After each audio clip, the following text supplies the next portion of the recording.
Hi everybody, thanks for joining us for another edition of Hold My Drink, where we navigate the news and politics with a chaser of civility. I'm your host Jen, inviting you to grab your favorite beverage, sit back, and imagine with us how to create a new American identity together. Welcome to this week's Hold My Drink. Today I've got author and attorney W.F. Twyman Jr., goes by Wink. I also have Dan Wolf, who is the founder of Democracy Counts, CEO and founder, also an attorney. And our discussion today is going to be on reparations. But before we start our discussion, you know how it goes. The first question for everyone is, what are we drinking for this conversation? Well, I am showing some school pride, Jen, this morning. I have my brandy for the morning in my Harvard Law School mug. Yes. And that's right, because we are speaking with we've got the Harvard Club joining us on this conversation. So what about you, Dan? Oh, I am a thoroughly boring person, 200 proof H2O. Well, I have to let you know that it's a little bit later for me than it is, so it's brunch time, and I am celebrating our conversation with a little bit of a mimosa, but without the orange juice. So, So, anyways, let's start. Obviously, I want Wink. We'll start with you. If you can give a little bit of idea of your position on reparations and where you stand, we'll let Dan do the same, and then we'll jump into a conversation on it. Well, thanks, Jen. I appreciate the opportunity, and thank you, Dan, for this chance to have a conversation. Dan, what year is it, Dan?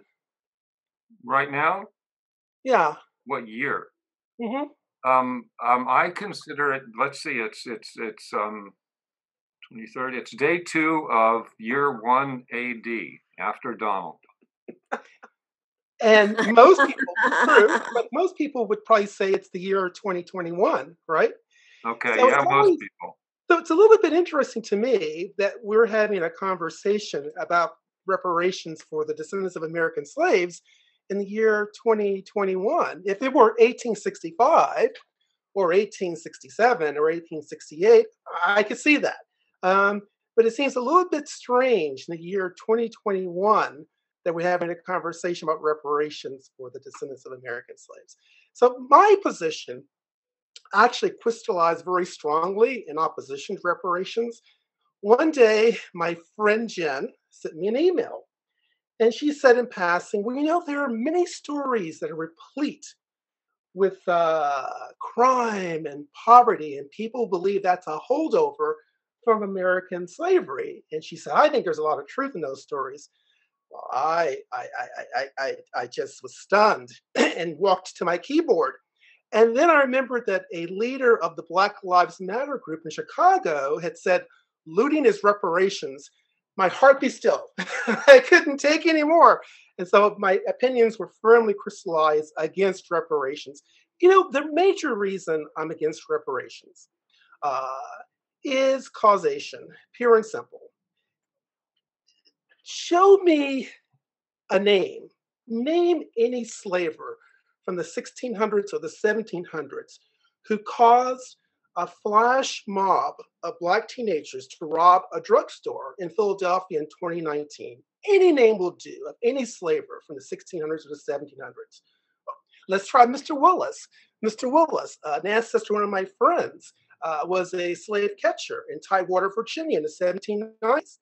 Can you show any causation actual between Mr. Willis' activities and that flash mob, that criminal action in Philadelphia in 2019? You can't. Even proximate causation would do for me.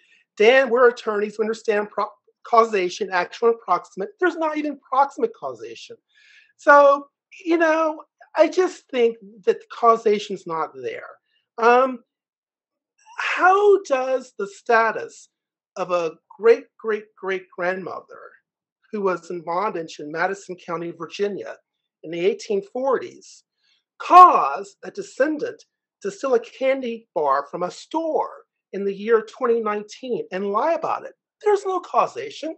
That's just simply low impulse control. That's lack of self-discipline. So when I hear these accounts that crime and poverty in the modern age are holdovers from American slavery in the 1600s and the 1700s, I don't know what to do except to express my opposition. And then some people will say, well, you know, spirits were broken. Spirits were broken in American slavery, and those broken spirits have been inherited to modern day. Well, you know what? Yes, American slavery was one of the most spiritually devastating episodes in American history.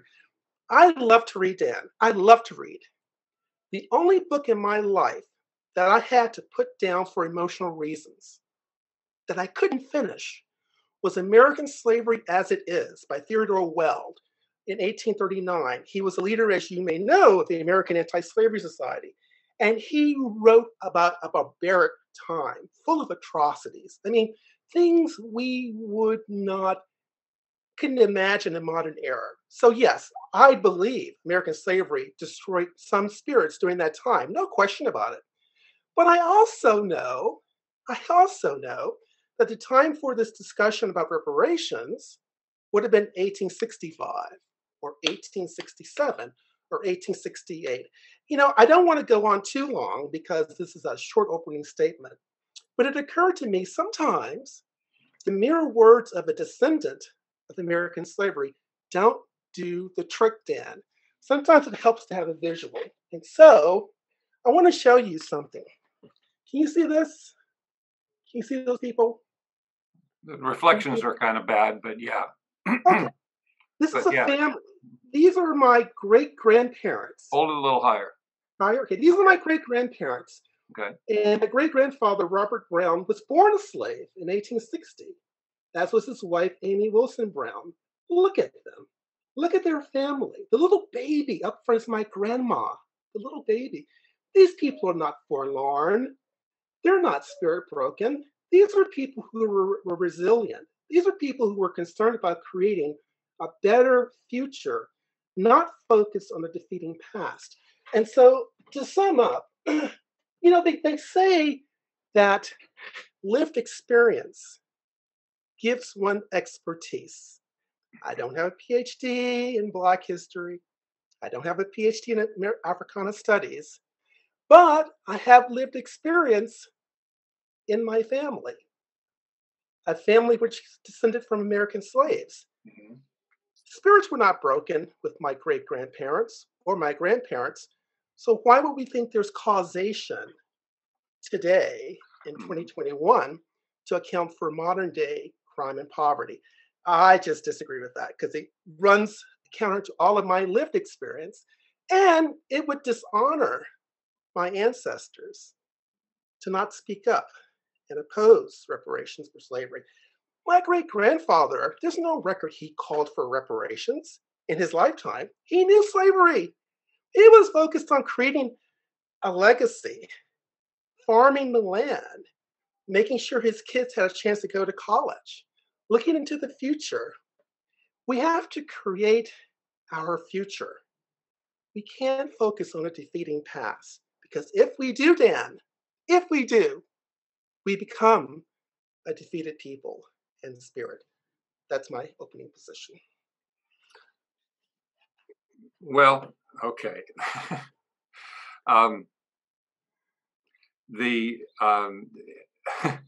I do not have a developed case for reparations in the same way that you do. Okay. I'm feeling a little bit flat-footed on this. Well, we're friends. We can talk. Yeah. So the two points that jump out at me are one. Well, actually, let's make it three. One, there was slavery and Jim Crow, which Jim Crow cannot be disentangled from slavery. The end of Reconstruction and the terrorism that the literal terrorism that afflicted much of the South. And eventually bits and pieces of the North, post-slavery, were and remain to some extent an injury, and in the law and in morality, when an injury is suffered, compensation is due. And so that's point number one. Point number two is, you stress proximate cause. The obviously with distance, we no longer have proximate cause. We do have what we might call stochastic causation. We know that there's that an injury has occurred, and that the consequences of the injury for many people have not been overcome. Because of the structure of racism in the United States. The policies were developed both privately and governmentally. That continued the injury. The creation of sharecropping, the Ku Klux Klan, the housing policies, mortgage policies, redlining, the things that diminished or prevented or in some cases, reversed, the creation of wealth. I mean, your family, was both, perseverant, and motivated and lucky. Other families that may have been just as perseverant and committed were not so lucky, especially in the Deep South. So that goes to the third point, which is your lived experience. Other people have different lived experiences. Now, I don't agree with you. I mean, I don't disagree with you that people in a mob, in the present day, who are claiming that looting is reparations, are wrong about that. I agree that is not reparations. That abuses the term reparations. Since when does somebody who has not injured you somehow be the person who has to pay you compensation for something that you have not suffered, that your ancestors suffered? So, I think the concept of compensation for injury is the important concept here, because reparations is a lightning rod kind of a term. But compensation under the law normally requires proximate cause, as you put it. Right. Reparations doesn't require proximate cause. I mean, who was it, post-war Germany, who paid reparations to the Jews? And for that matter, why were reparations paid to Israel instead of to the individual Jews who were murdered? It's kind of hard to pay somebody who is dead. So the very concept of requiring proximate cause and identifying a victim, is defeated.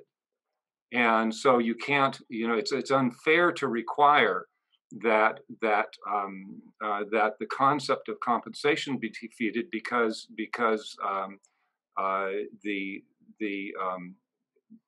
the murderer has been too successful in his job. Okay, so and if you let enough time pass and you get to say, well, we can't show proximate cause anymore, and stochastic cause is getting kind of murky, that is that we know that there's something out there, but it's getting murky and it's hard to identify anymore. Then suddenly we give a pass to the criminal. I don't think that's very fair. The fact is that for 400 years, people's labor was confiscated, their families were broken up, their ability to create wealth, their ability to create psychologically safe units, social units, the family, were systematically destroyed. All of those things have consequences, and they had consequences that were beneficial, to white elites and, in fact, to the broader white economy that was built on that. So the fact that the criminals managed to suppress this for long enough doesn't seem to me give them either a legal or moral pass. Well, and I appreciate that. I think that, and I agree with you in part. I mean, I do think that one, it is a travesty for people in the modern age to mislabel or miscast criminal looting as fair and just reparations for the actions of a slaver in 1656 or 1721. Right? That's wrong. And we agree with that. We see eye to eye. And unfortunately, those kind of statements, I think, pollute the public discourse. Yes, They agree. disconnect us from the reality of what we should be focused on, which is, I think, causation. Moving on to your examples involving Israel and Jews in Germany, I think that's a wonderful example in terms of an injury and not letting the criminals off the hook. The problem for me is, once again, causation. I can see the case for proximate causation between 1940s Nazi Germany and Israel in the 1960s or 1970s. It's what, a 30-year difference? I can't see the reasonable argument for proximate causation between Mr. Willis's actions in Tidewater, Virginia in 1790 and a cousin who may break the law in the year 2021. There's no even proximate causation for me there. So I return to causation. You and I are compassionate people. I think we believe in compassion for the vulnerable. I also believe in the importance of Black heritage, Black achievement, Black tradition. I mean, it's kind of odd for me to say because I'm a creature, if you will, of the first generation of desegregation in the 1970s. But oddly enough, at root, Black achievement inspires me, it uplifts me. And so, one of my difficulties with the reparations debate is it forces us to focus on catastrophe and atrocities and brutalities in our past. And yes, they are there. Yes, they are there. We know they are there. We know that. I know that. You know that. That's why I couldn't read that book, American Slavery as It Is, from cover to cover without stopping for emotional reasons. But I also know that I have the benefit, the remove from that. If my great grandparents who were slaves could say, let it go, we're going to create a better future for our descendants, doesn't the debate over reparations take us back into a defeated past? I mean, I think my concern is not just causation, but the spiritual corruption it imposes on descendants of Black American slaves. You want to focus on the future. And even during slavery, there were people who were achieving, who were accumulating assets. You know that from our earlier conversations. I mean, I could go on and on and on. My grandmother, who had purchased property in 1921, the year of the Tulsa massacre, she acquired property and she wasn't the first in her family. She was acquiring property as her father and her grandfather had done before her, a former slave. You have my uncles who acquired red brick homes and businesses and property in the 1960s. As you know, Dan, I have an interesting background. It's very multiracial.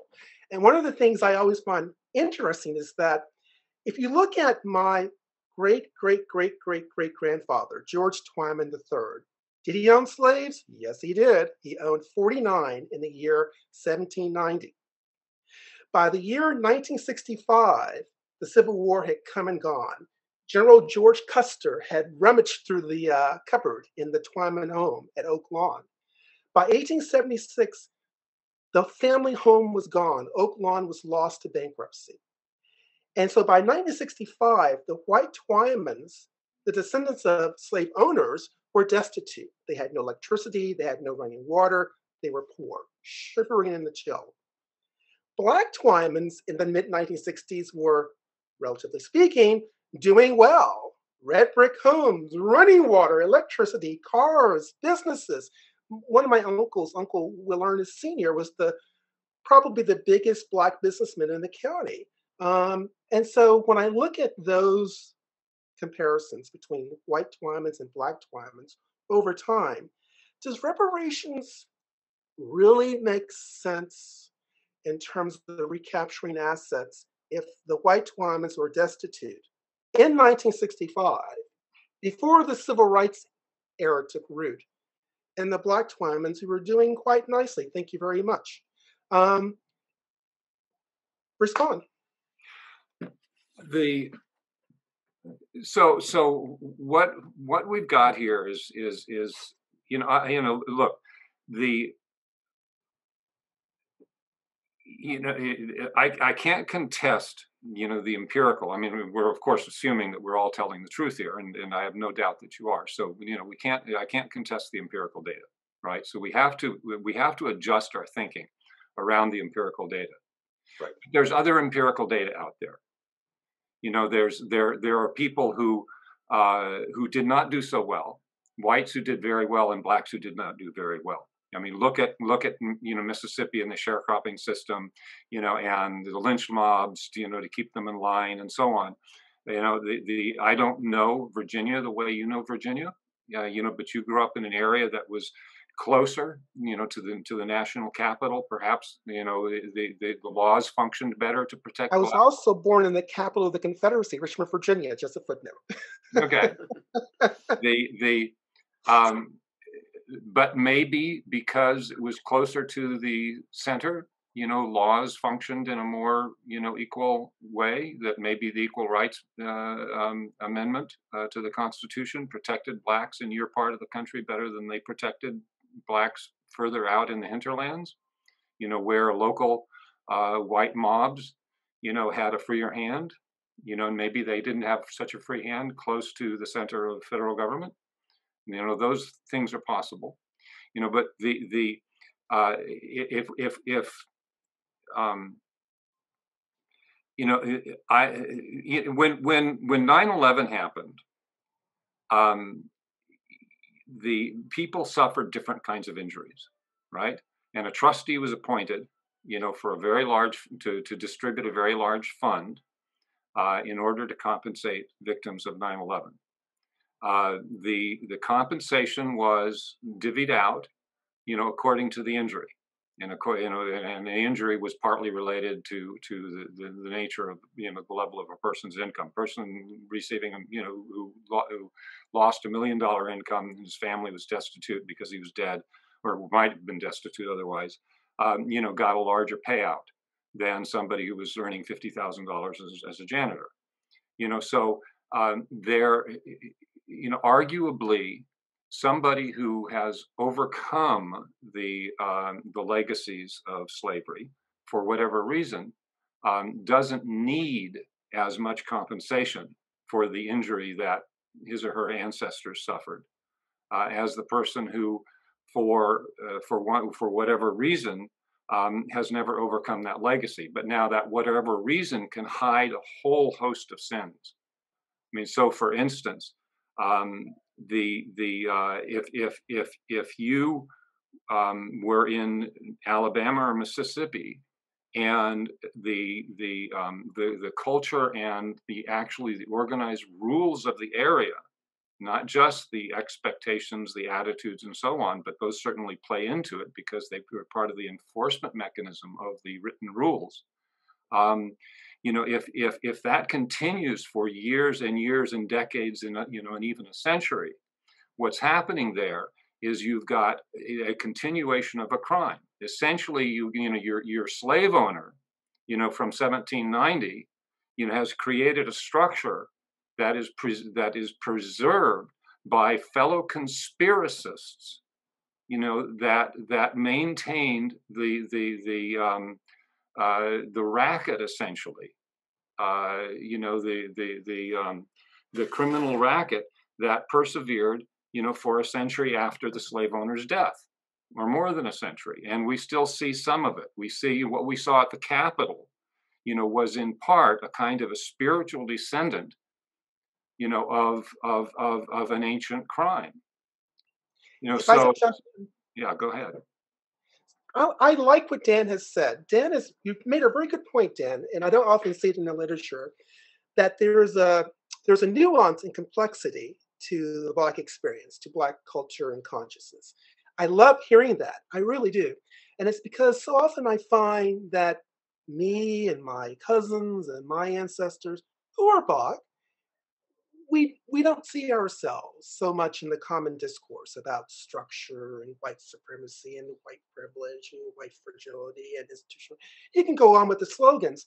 We don't. When we think of our past, we could focus on the bad things, which we all know occurred, right? But we tend to take uplift from our past and to focus on the triumph over the adversity. I appreciate your reference to structure. And that's in commonplace in the public discourse that we have a structure put into place by slave owners which replicates itself. So I get it. I get it. I get it. I also get that in Black history internally, the greatest advance is always made from spiritual elevation, from uplift. The greatest advances.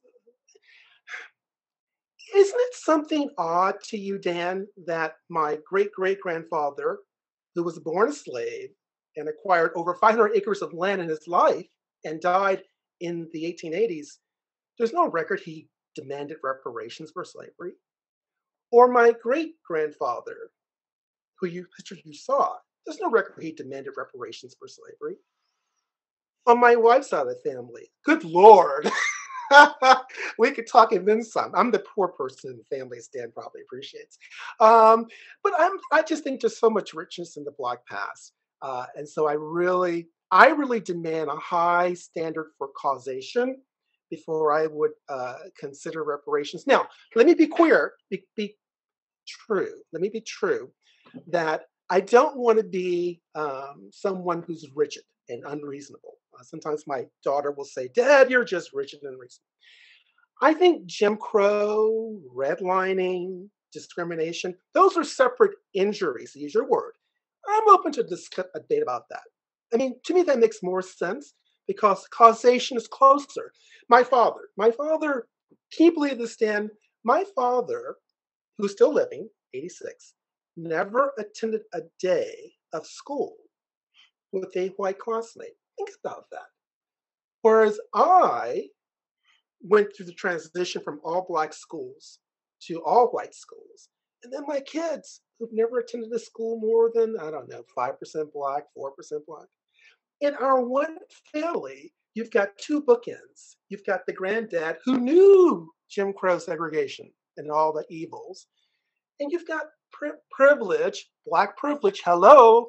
You've got privileged grandkids who are doing the walk at Yale and places like that.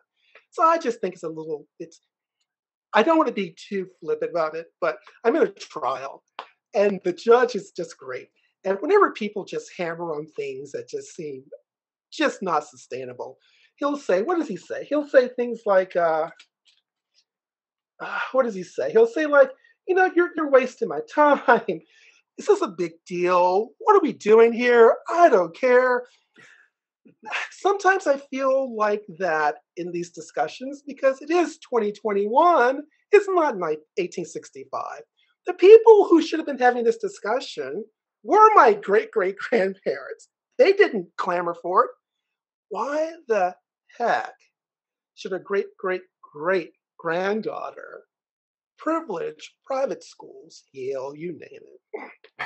He's skipping along saying, "Ooh, we're going to get reparations." It's ridiculous. It's insanity. So, but Dan, you're so astute. You're so perceptive. I love you as a friend because of that.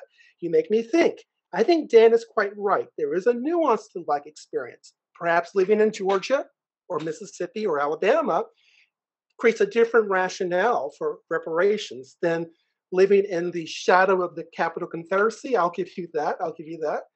But you still got to show causation for me because you look at your way two things, right? There's a great harm, I think, to the spirit of elevation uplift if you focus discourse on past evils, right?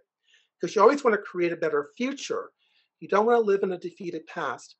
If my great-great-grandfather knew that and my great-grandfather knew that, certainly we should know that in the year 2021. Your turn. So, okay. If I may interject for a second. Because this is part one of many, many conversations, and I think we could go on, Jen. Right, we've laid some great groundwork, and before we bring in Q&A, I've got one question for you guys, and I'm almost done with my drink, so let's get to this, and then we'll open up the conversation. But my biggest question is more, how do we even, like, Dan, I would love to hear from you. what is your idea of reparations? Is reparations giving, like, literally giving a check out saying, I'm sorry you had, you were slave, your great grandfather was a slave? Is it, what does reparations look like? I know Wink, for example, and I have written a piece, and he actually did the hard math on what true reparations would be if we gave everyone who's descended from slaves. And I think that it would have cost, was it 40 quadrillion? I'll tell you. There was a wonderful study, Dan, done June 19, 2020. It's called The Wealth Implications of Slavery and Racial Discrimination for African American Descendants of the Enslaved, published in the prestigious The Review of Black Political Economy. I encourage all listeners to read this wonderful report. And the report concluded that if you view reparations as a matter of back paid for uncompensated slave labor for all of American slavery from 1655 to 1865, back pay comes out to $6.2 quadrillion, 6% interest, loss of freedom, $16 quadrillion, 6% interest, pain and suffering, the torture, the atrocities, the brutalities, and that's, I just doubled the figure for that. So you're looking at $44.4 quadrillion. No, Dad. As Everett Dirksen used to say, a quadrillion here and a quadrillion there, and eventually you're talking about real money. Right. So part of me, like the judge, I kind of feel like, what are we doing? We've got COVID, a worldwide pandemic. There are more important things to occupy space in the public square than about, things from 2 years ago. I hear you. So let's draw another fine distinction, another bit of nuance here. There are multiple kind of threads of thinking going on here. There's obviously there's the compensation for direct injuries, that can be traced, to redlining and and not granting mortgages for discriminatory reasons and so on and so forth. But of course, just to make the point, of course, as I see it, in terms of causation, those are downstream from American slavery per se. So the debate is always right. So I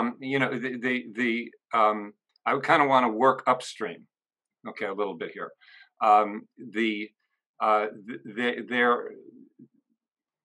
There are clear linkages between the policies of the recent past and even today, and the structure of racism and oppression that followed the end of slavery, which of course is in turn connected to slavery as a system itself, which was a major part in the building of this country.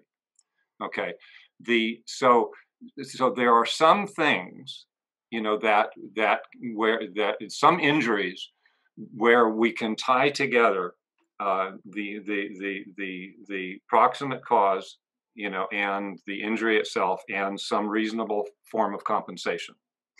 I mean, I was listening to just yesterday a congressman, a Japanese American congressman, talking about how his grandfather's property in Hawaii, he bought for $2,500 in the 1920s, and during the internment, the property built up a tax lien, and when his grandfather and father got out of internment, they couldn't pay off the lien, and they lost the property, and the ground was worth $25 million today.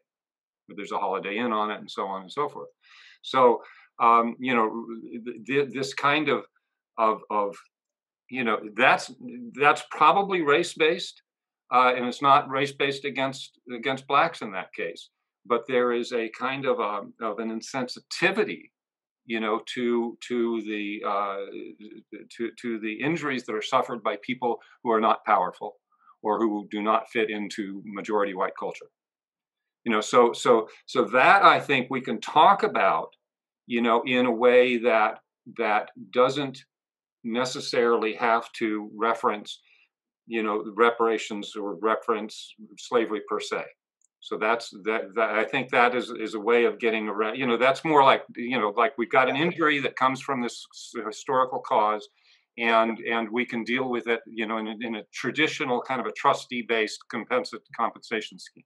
And you bring me closer to your position when you make that clear that it need not be linked or tied to American slavery. I'll give you a great case in point. So, I mentioned my great great grandfather, Daniel Brown, who owned 500 acres of land probably by the 1870s, and he'd been born a slave. I did some calculations maybe a month ago. If all of those acres had remained in the family, today they would be worth $40 million. That's a lot of money. So what probably happened over time? Well, he had 16 children. 2 died in childbirth, 4 passed for white. So the remaining 10 got 1/10 of the acreage. And they probably, either over leveraged their property. They probably may not have paid property taxes. They may have been swindled out of it. Who knows? But I do know that over the generations, there was a dwindling down of that property so that today, the great great grandkids were not worth $40 billion. But there is a sense among distant cousins of what might have been if the property had remained intact over those generations. Sure. So that is kind of a haunting sensation, if you will. It is. But once again, I'm like an old broke record. If you look at reparations as injury and compensation for uncompensated slave labor, suppose the slaves had been compensated. There's no guarantee the money would have stayed in the family over the generations. People might have gone to the gambling hall or gone to a lady of the evening or engaged in bad investing. We sometimes presume that to make people whole, you have to make sure everyone who was a slave was fully compensated for their labor back in the 1600s and 1700s, 1800s, and presume that that would have stayed intact. I don't think so. I think history tells us very rarely does wealth remain intact in families over 5 generations. It's quite uncommon, actually. So I think that's another point to consider as well. But the one thing I love about this conversation, Dan, is you and I, while we disagree, we are clear in our disagreements and we reach for points of commonality. We keep our minds open to compromise or some inner consensus. And I think that's how people should approach these difficult issues. The point is not, Dan, good friend Dan, the point is never to dominate someone, right? Or to assert power over someone who differs. We grow most as a country and as a society when we value a search for commonality, when we value a search for purpose, a search for meaning. Viktor Frankl didn't write Man's Search for Power, right? He wrote Man's Search for Meaning. So I think that Black people have always known that we're at our best when we're driven by the spirit to aim high in life. We're not at our best when we live in resentments and grudges in a defeating past. That's not where we excel. I just think that in the year 2021, like that judge might say, what are we doing? Yeah, well, let me come back to this because you sort of jumped ahead to talk about the kind of meta conversation.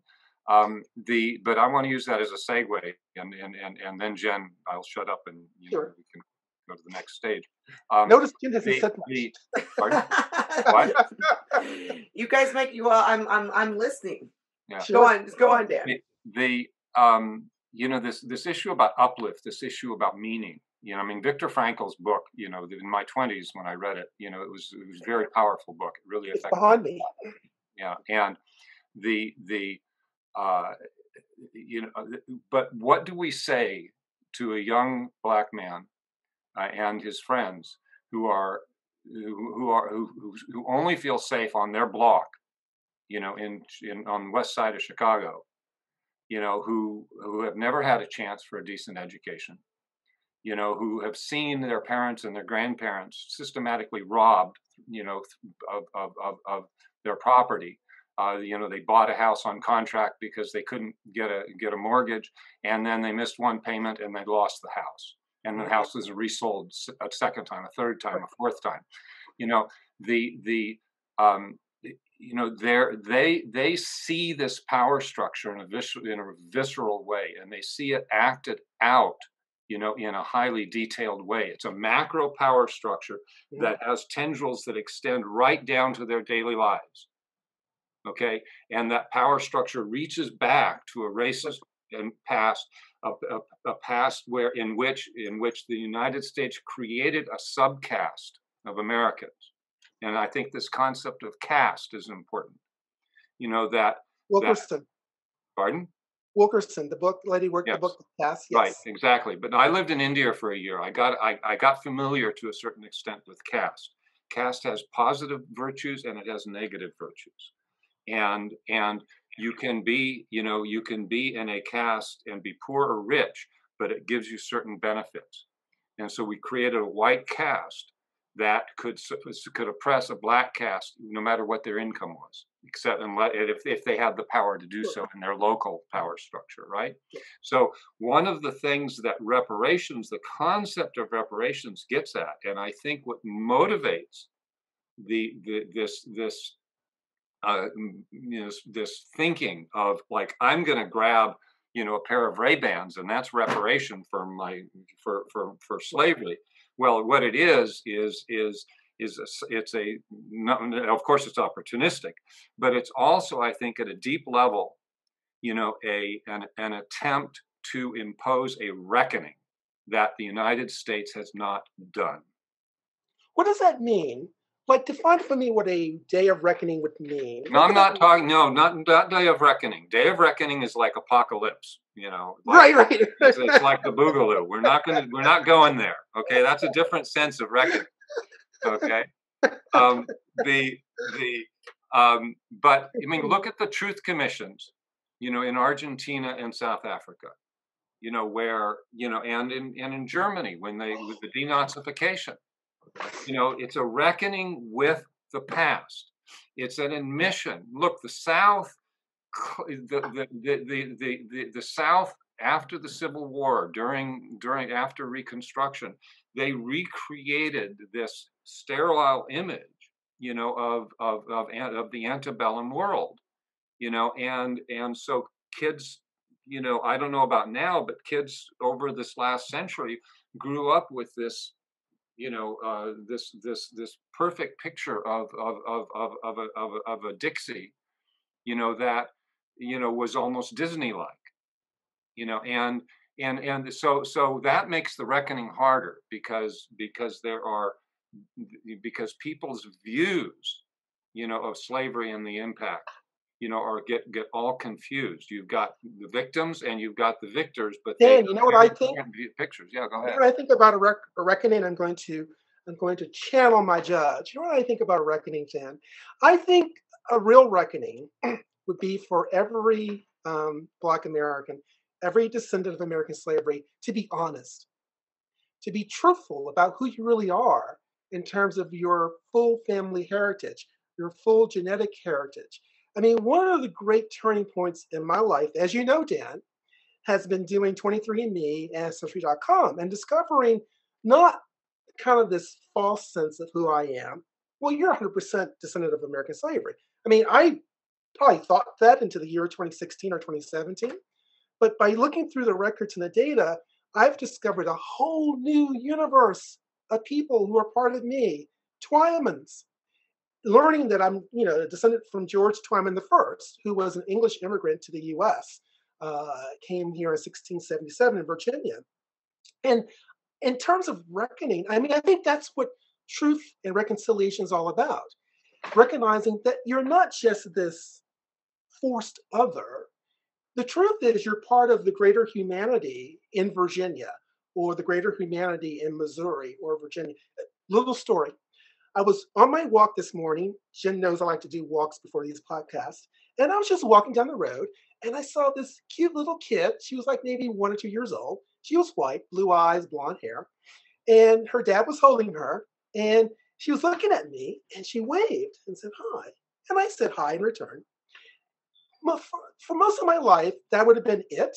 I would have taken no special meaning for that or had no special thought. But because I now know that my Twyman cousins, some of them look like her, it kind of created for me a click of kinship in her. She could have been one of my distant cousins for all I know. So I think that deep ancestry is really a truthful way for truth and reconciliation, because you force people who have ties through genetics and blood and name to recognize they're one, that they have commonalities. This I have done 2 podcasts with distant cousins who are white. The writer James Twyman and the professor Nathan Twyman, and then we have another one for February planned with Brittany Twyman. And I just think it's wonderful.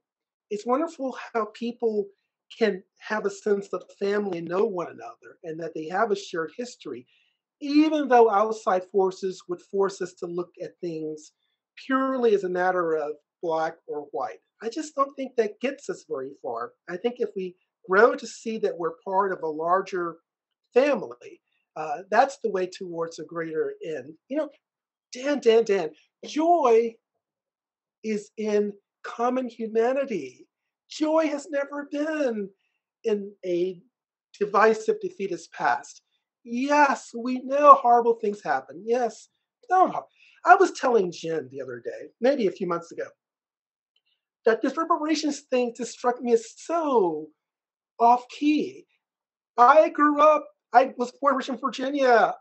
I have thought more about slavery in the past 2 years, 3 years, than I did between 1961 and the year 2018. And I grew up in the capital of the Confederacy. So it just seems a little bit strange to me, this whole debate.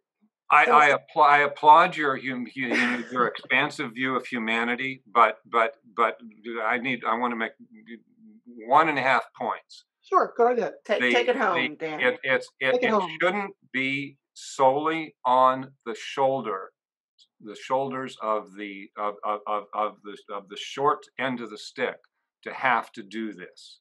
The rest of us have to do this. It's the problem. Sure. The reason that there are pissed off people, in Minneapolis and so on, making these crazy statements about this being reparations, is because they are pissed because the rest of society isn't doing what you're doing. It's like, it's very nice that you've encountered white relatives, who are welcoming you into their midst. But I'll bet you that kid on a corner, in West Side Chicago, is not finding a whole lot of kumbaya on the part of his white relations, not to mention his non-white relations. Or rather, his white non-relations. But are they seeking out one another? That's the thing. This is the thing. I mean, you have these programs of Israeli-Palestinian reconciliation. Mm-hmm. They are micro in size, right? Mm-hmm. So you need something that is more social, more broad-based, something where we can all, confront, the legacy, the reality, the simple facts of our history, and then say, okay, I'm not walking around feeling guilty about the sins of my forefathers, okay? I choose to do something about it, and then I don't have any guilt about it. But if I weren't doing anything about it, then I might. Well, I think, Wink, we have got one of the things that we're working on is this idea of bringing ancestry into these conversations. So I'm glad. I think we should end on that for this podcast. And this is the start of many other similar conversations. So we'll pick this back up. But I love that, Wink. I think that if we, and maybe that's part of a solution that we haven't discussed before, is bringing this big, truth and reconciliation within both Black and white families to go, oh, hey, guess what? You're my brother. You're my sister, and as part of one solution when we talk about reparations. So you guys, thank you so much for having a drink with me. Well, it has been a pleasure. I look forward to our next conversation. Thank you for listening to this episode of Hold My Drink. Like or subscribe to the show and check out the show notes for links to source material and to our website, where you can find what each of us is reading every week, different news with different views. If you have a topic that you would like us to explore, drop us a line. And join us next week as we say, hold my drink, and the conversation gets real.